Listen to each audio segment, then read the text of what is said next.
What is going on, everyone? My name is Jared, and today on TechWorks we have the Galaxy Watch. So, back when the Note 9 was released and announced, Samsung also announced the new Galaxy Watches. So that included two different models, the 46mm as well as the 42, which is what we have here today. And so now I finally got my hands on one, and we are going to see what it's all about and if it has changed at all from its gear counterparts years past. So, here we go.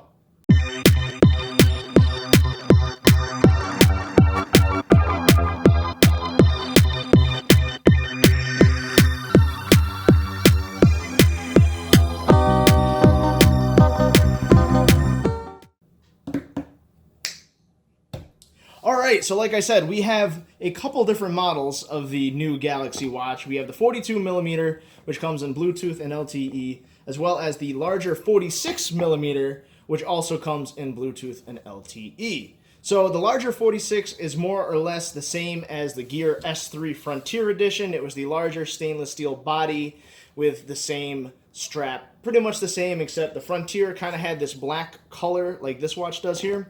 And the new Galaxy Watch 46 is stainless steel bodied. Other than that, it has a little bit more RAM, a little bit bigger battery. Supposedly the 46mm will last 6 days, and this one will last up to 4 days. So that's really not a huge difference, but it's enough to make a change for people who may have the Sport or the Gear S3 Frontier, seeing that battery life now, and those watches, seeing they are several years old, is probably subpar. We're going to do, being I've already unboxed this and I've set this up, I'll show you what else is in the box, just so you know what you're getting into. So a little bit different presentation from years past where they had that cylindrical packaging. This kind of lines up with their phone packaging as well. So you have, in here, you have the charger, you have another strap, which I think this is the larger strap. Yes, it is. I probably am going to actually put that one on, so I'm going to leave that out. You also have your normal quick start guide.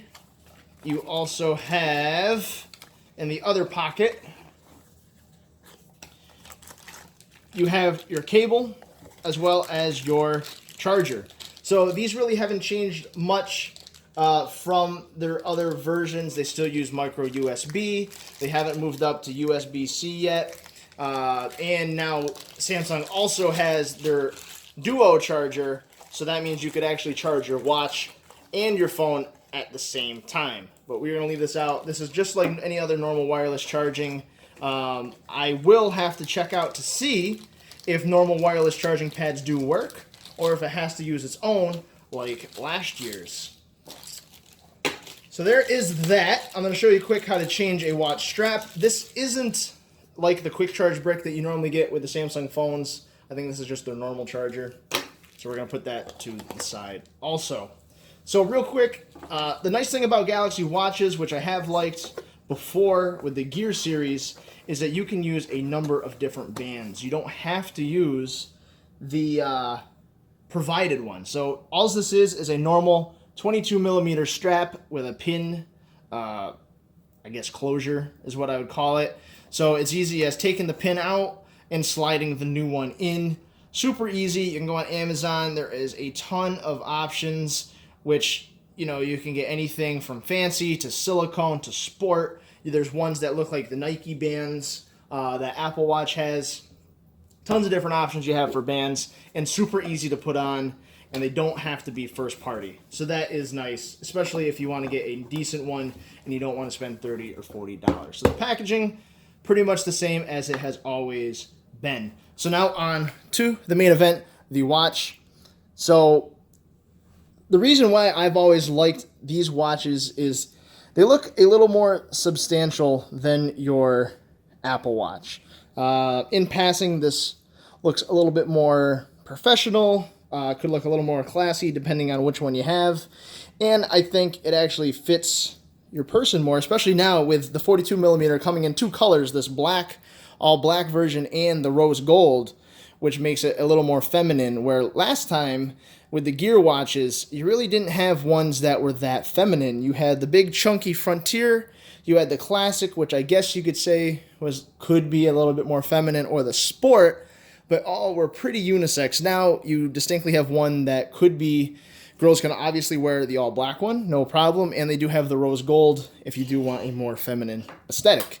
But the big selling point for me on this watch is the rotating bezel. So I like the way this navigates a lot nicer than the rotating crown. It's a lot easier for me to use and a lot harder for me to accidentally hit when I'm actually using it. There were so many times with my Apple Watch where I'd be doing something, I'd be at the gym, and I would accidentally turn my volume on the max and blow my ears out unintentionally.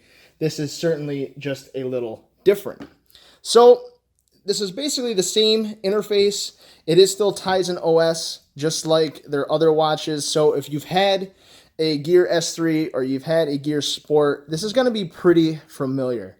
So to navigate, you have your rotating crown. You have all your different apps and shortcuts that come up. Calendar. They now have a new sensor on the back, much similar to the ones in their phones, which can record stress, heart rate, all that, give you options for breathing exercises to get your heart rate down. So that's fantastic. Just as accurate as the ones on their phone, and I found with at least my heart rate on my wrist, it is pretty close to being 100% accurate. Other than that, you can change all these different widgets. You can put whatever kind of quick exercises you want. I did what I did the most: running, elliptical, treadmill, and cycling. You have your music player. You have a news briefing, which I'm probably going to take off. You have an altimeter and barometer. If you're definitely someone who hikes, this is something that could be very helpful for you, going through and doing all your different permissions. So it's going to do that, and there you go. It tells you your altitude. So right now where I am, we're 344 feet above sea level. Barometer, 29.74 Hg. And obviously the settings for that. Calories burned, I went for a run, so there's that. Heart rate, which was what just happened, 88 to 148. And of course you can add a widget from there. And you can go and do your alarms, calendar, contacts, how many cups of coffee you drink, your challenges. I mean, there is a ton of stuff that you can put on. And one thing I'll say is they have absolutely continued to add features and different implementations of widgets, and I really like their OS on their watches. I think it is really polished, really nice. Tizen has absolutely been a real strong competitor to the Apple Watch, and I honestly think right at this point in time blows away Google's Watch OS, or Google Wear OS, as they call it. Wear OS just isn't as polished right now. They just don't have the support. And even though most of these apps on the Galaxy Watch are Samsung specific, obviously if you have a Samsung phone, you will get the most out of them. Or if you do have another Android phone, it will work almost 100%. And you actually could use this on iOS, but obviously a lot of your features and functionality are going to be limited to watch only, like your health tracking. It's not going to sync as much. So going quick over the watch again, you have your back button, would be this top, and your kind of home button here on the bottom. And if you press it on your normal watch face, you get your different apps. Obviously, you can go to the next page. And you obviously can touch it. Samsung Flow, find my phone, my music, gallery, weather, alarm. There is a ton of apps. And also now, instead of S-Voice, you have Bixby. So Bixby on a watch isn't as polished as Bixby on the Note 9, which is what I'm using it with, but it definitely is getting there. Certainly better than S-Voice. You can use your hotkey Hi Bixby to talk to your watch. So you can say my phone and my watch went off. It's not going to recognize anything, but yeah. What's the weather today?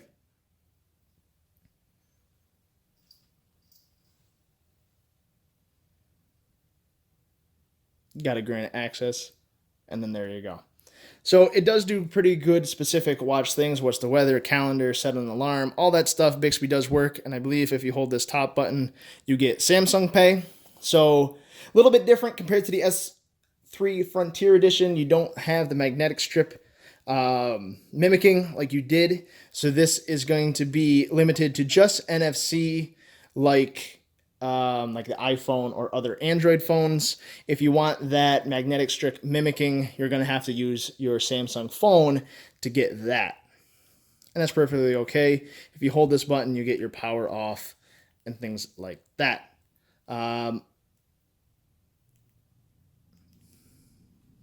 There we go. So if you double tap your home button, you get Bixby.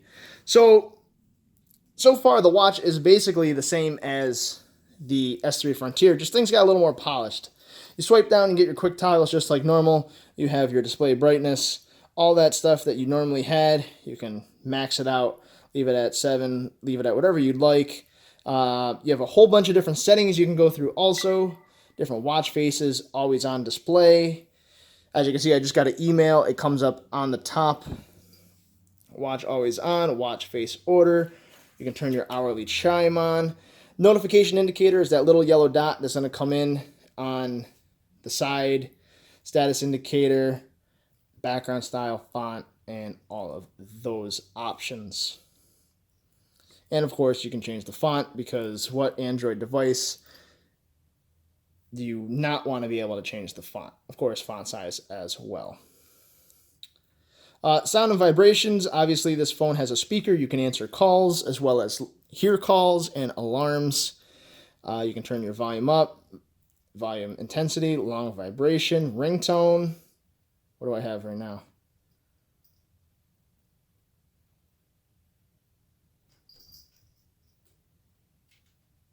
I guess that's it. Where is my volume? Volume was off. There we go. Now let's see what we got for ringtone.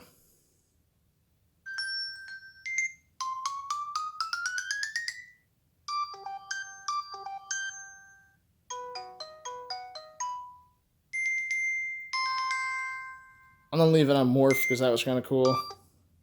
So there's always a ton of options for this. So that's the thing with Galaxy stuff, with Android stuff. There's going to be a ton of options. You got your advanced features, double press for Bixby, your wake up gesture, your bezel wake up, water lock mode. So this is kind of cool. So if you're someone who's going to wear this swimming, which you can do, you can have it so in the water you prevent it from unwanted interactions.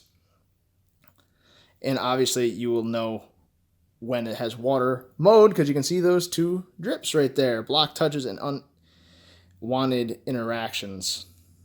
I actually don't know how to get it off of that. Stop it. I don't know what is the deciding factor. Press and hold the home key to turn off water lock mode. There you go. So that little speaker noise is trying to eject the water from your speaker, just like the Apple Watch has the digital crown. See, so we're learning stuff together. You can also increase the touch sensitivity if you're wearing gloves. Theater mode will make it so you don't get any notifications. Put your watches on silent and mute all the alarms until you are done. I don't know what good night mode is. Preventing disturbances while you're sleeping. Mute all alerts except for alarms and system sounds. Turn off watch always on and wake up gestures. So again, if you're going to wear this to sleep, which I think this size, you could easily do that. It is the 42, so it's the same size as the larger Apple Watch, which for me is perfect. I don't have that big of wrists to do that. So now you have your connections, Bluetooth, Wi-Fi, airplane mode, apps, orders, and permissions, security lock, security update service, wake up gesture, all that stuff. I mean, you can cruise through here. You also have accessibility functions, battery, device saving mode. This does get updates pretty frequently. You also have 4 gigabytes of storage and just under a gig of RAM, because that is what the smaller watch has. The bigger watch, I believe, has like 1.7 gigs of RAM or 1.2. It's a little bit over 1 gig of RAM for the larger watch. You have the same pixel density on both the 42 and the 46. It is just stretched out a little bit more on the 46 millimeter. And of course, if you want to change your watch face, you hold down and you can just cruise across pretty easily. I liked this one, the fitness center one, which gives you your battery indication, your steps, nice digital watch face. if the camera focused up, your weather, and obviously a quick toggle for exercise. But reminiscent of the rings, it's actually called rings, there you go. I like this watch face. It's simple, easy, uncluttered, and when you have that notification, as you can see, you have that little yellow dot over by the 06, meaning if you go this way, boom, there you go. You have my email from Market 32 grocery store. So there you have it. So this is my first interaction. I did just take this for a run to confirm that the GPS is really accurate. I did track my run with my car one time to see how long I am running, and this was within it was more accurate than down to a 1/10, so that would be 100th of a mile. So that is pretty fantastic as far as accuracy is concerned. Let's see real quick here.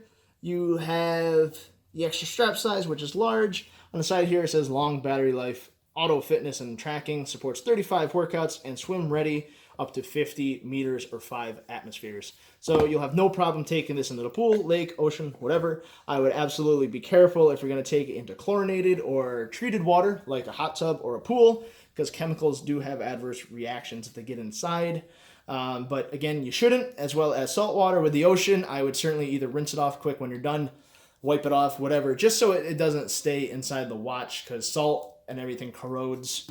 I don't know exactly what metal this is. If it is an aluminum, it's definitely not a stainless steel. So just take precautions with that. I don't know if the coating will come off. We shall see. But anyway, thank you for watching. I know this was a quick video. I kind of scrolled through a whole bunch of stuff. But if you've ever had a Samsung watch, this is a pretty similar experience than a whole new OS or things like that. Tizen hasn't changed much. It's just getting better. You have the addition of Bixby, the smaller size watch, which for me is perfect, as well as some speed performance improvements as usual. Again, Samsung's year has been iterative rather than reimagining things. So this would be the S year, as I would call it, if we were doing in Apple terms. This would be the Galaxy Gear S3S, something like that, because it is not necessarily a complete redo, but a tweak, laying some groundwork for some bigger things in the future. So, with that said, I hope you enjoyed this video. Please stay tuned for some more content, especially with the Note and this here Galaxy Watch. I look forward to doing it. So, my name is Jared, and I will see you all in the next video.